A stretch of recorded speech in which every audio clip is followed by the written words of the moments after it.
How is it going, boys and girls? Welcome back to Key West Waterman.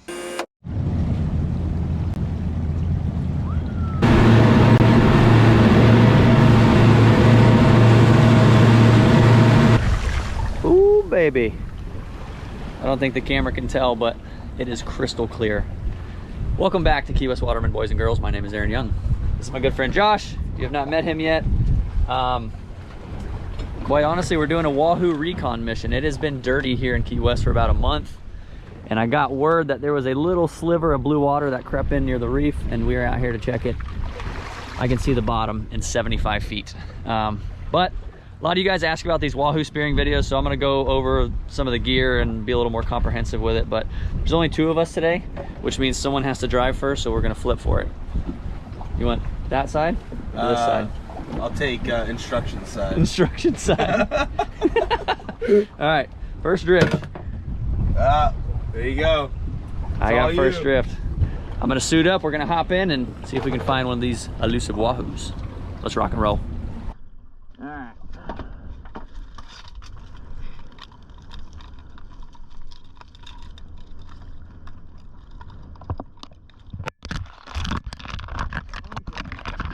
Look out.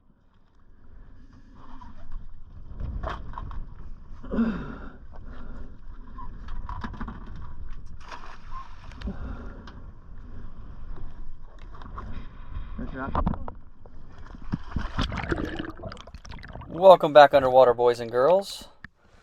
I'm going to go over a few things about the blue water stuff, blue water guns, gear, and whatnot that I have not covered. I plan on making a longer episode, but I'm going to start here.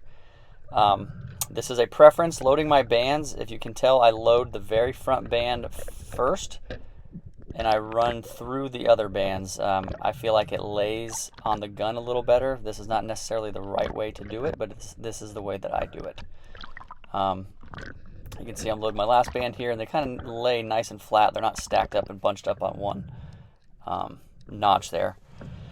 And this is a slip tip. This is what we use for blue water, especially wahoo. I don't use it for mahi. I mainly just use it for wahoo. And essentially what it is a tip that falls off if it is not secured. You can see when I put it on there, it just kind of sets on the top. There's no magnetic connection there. There's no screw on, no snap in, nothing like that.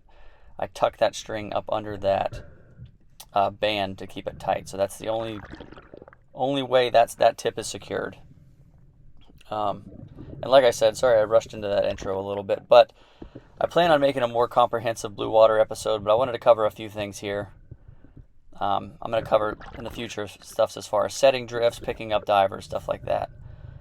So what I'm doing right now is I'm drifting for wahoo. And what that means is we kind of go out in the blue water somewhere that we like or tend to see them, and we set up and we just drift. You just wait. Sometimes it's for hours and hours and hours. And I wanted to do a drop here and kind of show you how clear the water was. I'm in about anywhere from 110 to 125 feet of water. This is probably closer to 115, but you can see I'm only at 40 feet and I can see the bottom very clearly. This spot is just kind of a gradual, really modest ledge. And then we just kind of drift along and wait for something to swim by. The little shiny things below me are what we call flashers. They hang from a buoy and we just use them to attract fish. It looks like some type of live bait or something like that, and it gets that stuff curious and brings them in. So I'm here floating on the surface. You can see this big school of fish is kind of cruising around me. Not my target species, but always cool to see in my opinion. These are extremely delicious to eat. It just wasn't what I was looking for, and you could see there the sharks were kind of following them around, honestly waiting for me to shoot one so they can try and get it. But you can see a little closer look on the flashers there. They're just reflective little plates, honestly. You can make your own. I prefer to buy mine. I get them from a company called Merc Crew, M-U-R-K, Merc Crew flashers. But a lot of people make their own. They use CDs or whatnot, anything shiny. And I do a drop here just to check these guys out, and they actually come up to me. Super mellow, just trying not to seem like I'm a threat, because I'm actually not. I don't plan on shooting one, but this is actually a really cool clip. These yellow jacks just come in and kind of consume me. I may end up sharing this as a short or something, because this is a pretty cool clip in my opinion. These fish, I mean, they're close enough to hit with a 3-prong.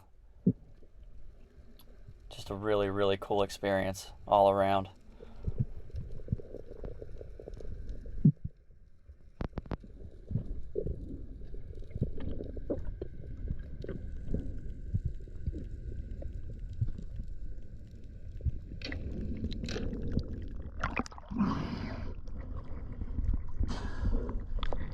A giant school of yellow jacks is here.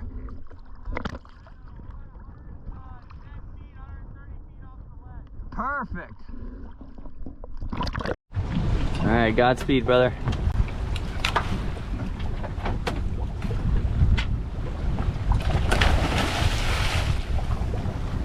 So I just wrapped up my first drift. Current's perfect. We're going right down the ledge. We're working a deeper ledge in like 120. A lot of you guys ask about where and what and why and all this stuff, and I like to share what I can, but you also have to understand that if I share too much, I'm kind of shooting myself in the foot here. This is what I do for a living, and there's a very specific technique to this. But drift looked good, a lot of bait, everything I wanted to see, just not the right one. So we're gonna set back up. Josh is in the water. I'm gonna give it a little patience and see if we can get lucky here. So a lot of you guys have asked about this, and if you already know this, fast forward. If you don't, happy to teach you. What we shoot for wahoo, blue water setups. It's a little different. The guns are a little bigger. As you can tell, this gun is huge. It's almost like 74 inches. But we shoot what's called a breakaway setup, and what that means is nothing is actually tied to the gun. Normally there's a line release up here that would have an anchor to it. This just goes around it. So when I shoot, all this line and everything breaks away. It is clipped to this long, what we call a float line. This line actually does float. It is what it's called. It's a line that floats on the surface so it doesn't sink down and get tangled. And then that is attached to some sort of buoy, either a hard foam-filled float or a pressurized hollow float. And it kind of just depends on who you are, what you're targeting. Everyone has a different preference. I have multiple setups, so. But that's how that works for those of you who are curious about it. Yeah, that's all I got. Hope you learned something. We're still drifting, getting a little rough. So after a few drifts, hadn't seen anything worth shooting. I mean, other than the yellow jacks, but that's not really what I had in mind. So I bring a spare gun with me because it's kind of getting, I think we've done 3 drifts at this point, and if those yellow jacks come back by, I plan on shooting one.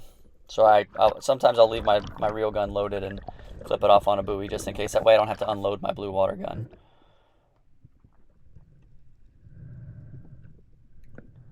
Here's another look at that breakaway. Set up. I shoot, everything comes off the gun, I swim up with the gun, and then the fish fights the buoy.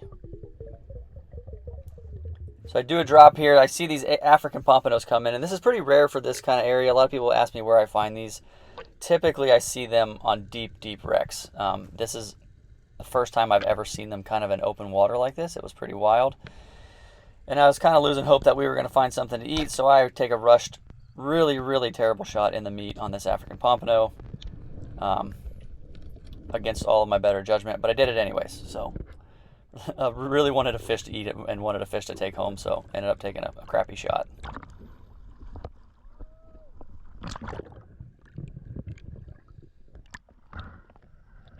And you can see the line and the buoy doing its thing. Not something we typically use floats and buoys for, or floats and lines for, as African pompano, but one happened to swim by with that gun in my hand.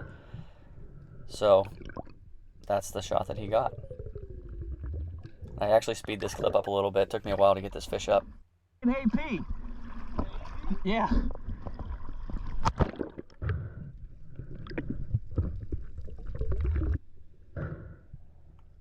Took me probably 2 minutes to get this fish up. Kind of working it slow because my shot wasn't that good, and didn't want to completely bore you guys. And as always, when the sharks hear a spear gun go off, they do come in and investigate. And what actually happens here, and I'm going to tell this to you preemptively because I turned my camera off because I assumed this fight was over. Here in just a few seconds, I shut the camera off, and I'm trying to get this this fish over to Josh, and a wahoo comes screaming in. I'm unloaded, not ready to go, completely out of breath from fighting this fish. And it was just really, really terrible timing, and I'm going to kind of talk you through it, what was going on in my head.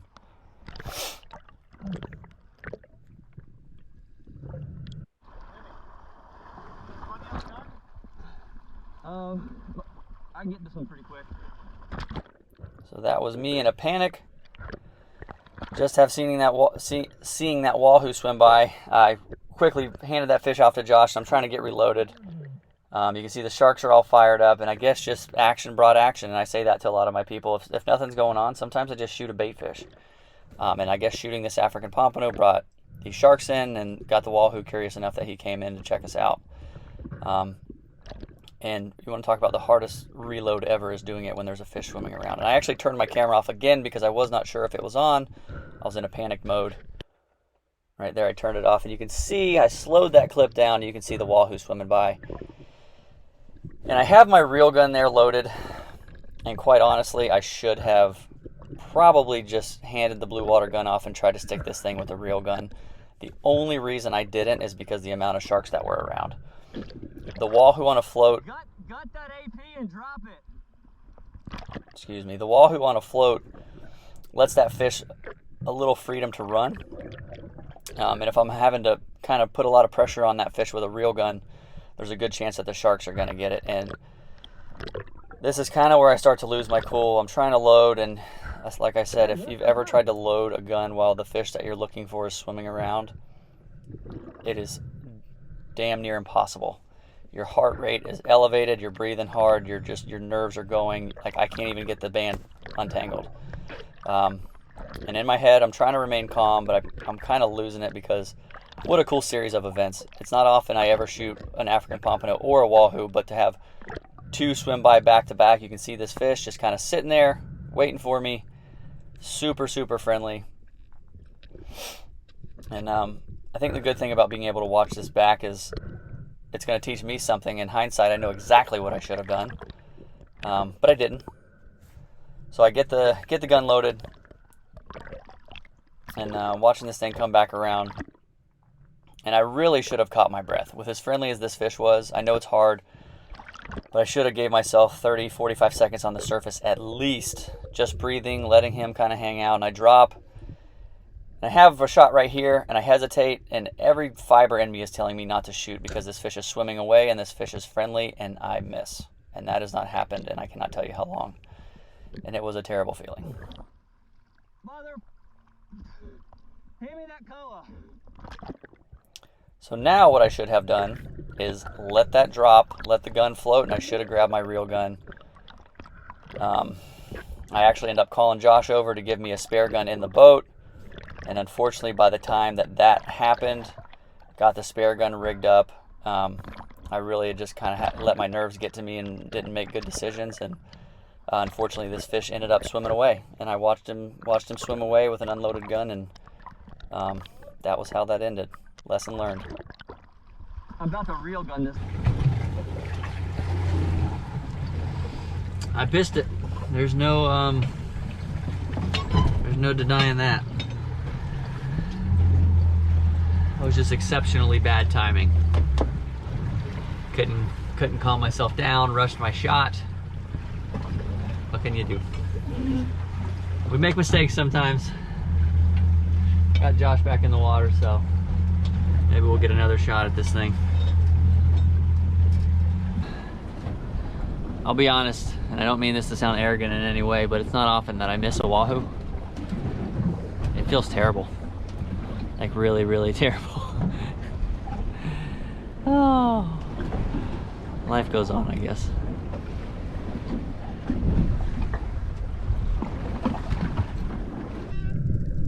So I do my best to recover. This is the next drift. And you can hear me talking through my snorkel. Tons of bait came in.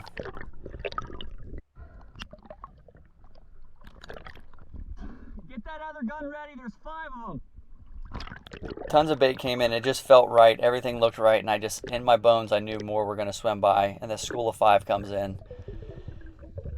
Hopefully for a chance at redemption here. And I throw that flasher, I do a drop, and again they turn, and I just, after the first fish, I learned my lesson. I shouldn't have rushed that shot, and I know better. I've shot countless wahoo. I know better than to do that, but I did it anyways just because I was so amped up. I'm flinging that flasher, and all that flasher is PVC with some reflective vinyl on it. There's real no science to that thing.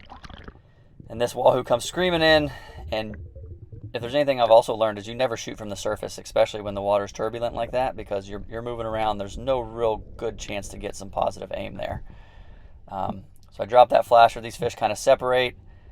He pauses just enough in that broadside, and I put one in it, and man, did that feel good. So pretty much what happened is I either nerved this or spined it. It looked like I hit the fish's spine, so it's trying to swim, but it can't. And you can see, pull that trigger, and sharks come in, all kinds of fired up. You know, if anyone learned anything this day, it was me, without a doubt. And I preach all this, you know, remaining calm and patience, and the reality is it got the best of me. My nerves got the best of me, and I missed that first fish, but a little bit of persistence brought it back around, and I was able to put a wahoo in the boat, and it ended up being a spectacular day. So that's all I've got underwater. I hope you guys learned something, and stay tuned.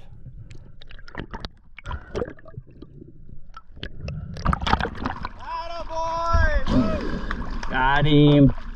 On the board!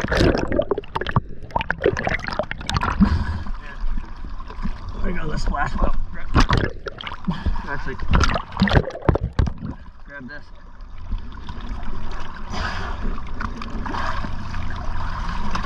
God, nice. Perfect eater.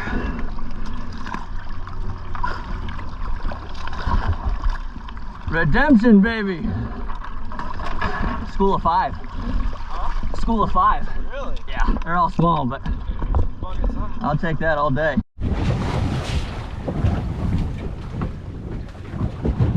Oh! Fish on! I was about to tell you about something. Oh, it tore out. Did it tear out? Tore out. Or shoot! Son of a bee sting, it tore out. I was gonna tell you, something I learned from commercially harvesting these guys is, and I don't know if I'm gonna be commercial today, but just in case, I like to chill them. The market likes them chilled flat. If you chill them like bent in a cooler, kind of banana shaped, when you go to fillet them or straighten them out, it breaks the meat apart and separates it, and it kind of, not destroys it, but it makes it a little wonky when they're trying to sell it. So that's something I learned, just wanted to share. That's why I normally put the wahoo back here and I keep smaller fish up in the front, but hopefully that taught you something. Alrighty, I'm done out here. Honestly, a successful day. Saw quite a few fish.